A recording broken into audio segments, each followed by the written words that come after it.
Sheep weren't always this fluffy. We fluffified them by breeding the fluffiest in each generation. This is domestication, sculpting wild animals for better human use.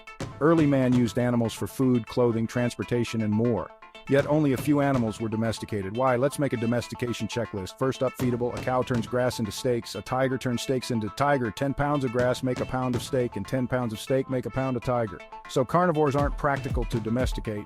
Pure carnivores are out due to thermodynamics. You're looking for herbivores that aren't picky. They should eat something that's everywhere that you can't eat. Omnivores must be happy eating whatever and be worth it. Next, they need to be friendly. Catching a carnivore is a bad idea because their day job is murder. Omnivores like grizzlies also moonlight in murder. No safety in vegetarians either. Buffalo are terrifying tanks. Hippos hold the murder high score in Africa. Giraffes look dorky but have a striking range. Animals it would be awesome to domesticate are super dangerous. War bears would be an advantage, but it's not going to happen. If it's big and not dangerous, it's a nervous wreck. Try sneaking up on a gazelle. Rhymes with LOL. You could marathon jog it down to exhaustion, but it might break its neck as you drag it home. Then it will leap out of any pen you built for it. Some animals have reproductive preferences that make them incompatible with captivity. Looking at you, pandas. The time and energy humans have spent to get pandas to mate is comical. Hunter-gatherers need an animal eager to breed, not an animal whose mating seasons they have to track. So friendly, feedable, and fecund. It also needs to grow up fast. This gets us to the heart of domestication versus taming. To domesticate a species is to change it to make it better for us. And side note here, we domesticate plants as well. We've bred them to be monstrous versions of their wild selves. So when hippies talk about going back to nature, they forget that these plants are just as man-made as this Pop-Tart. Anyway, back to the animals. The pig porkification project succeeded because pig generations are shorter than human generations. A single clever human can make porky progress in their lifetime. Compare and contrast elephants. 2 years to make a calf, 5 years in between calves, 9 years until female maturity, 15 years for males? You've got to be kidding, elephants. There's no time for this. But humans can still tame elephants. You can catch an elephant and train it not to freak out around humans, then put it to work. But elephant domestication would require accurate records over several human lives.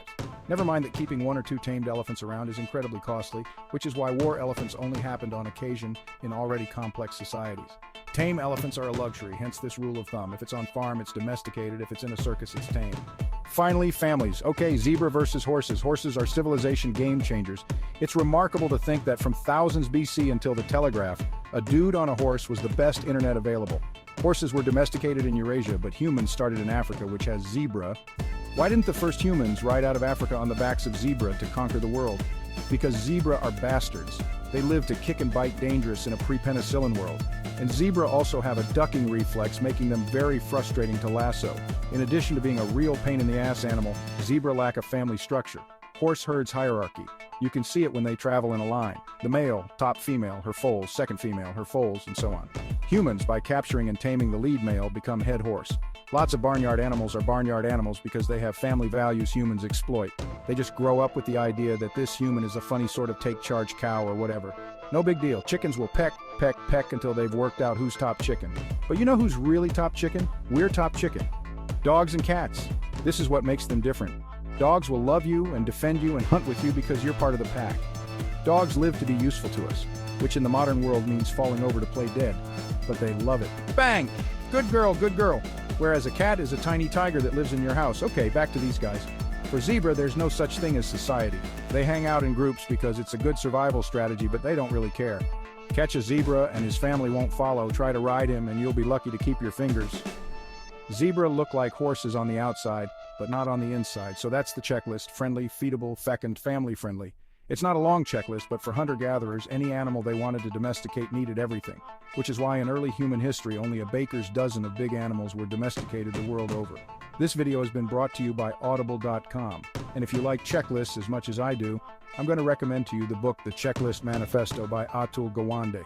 Yes, there's an entire book about how important and life-changing checklists can be, and what makes a good checklist and what makes a bad checklist, with examples from the airline industry to wartime to just your regular daily life. I highly recommend it. Go to audible.com/gray for a free trial in Audible and give The Checklist Manifesto a listen. Audible has over 180,000 things for you to listen to, and I listen to audiobooks all the time to improve my life. Why not get started today by going to audible.com/gray?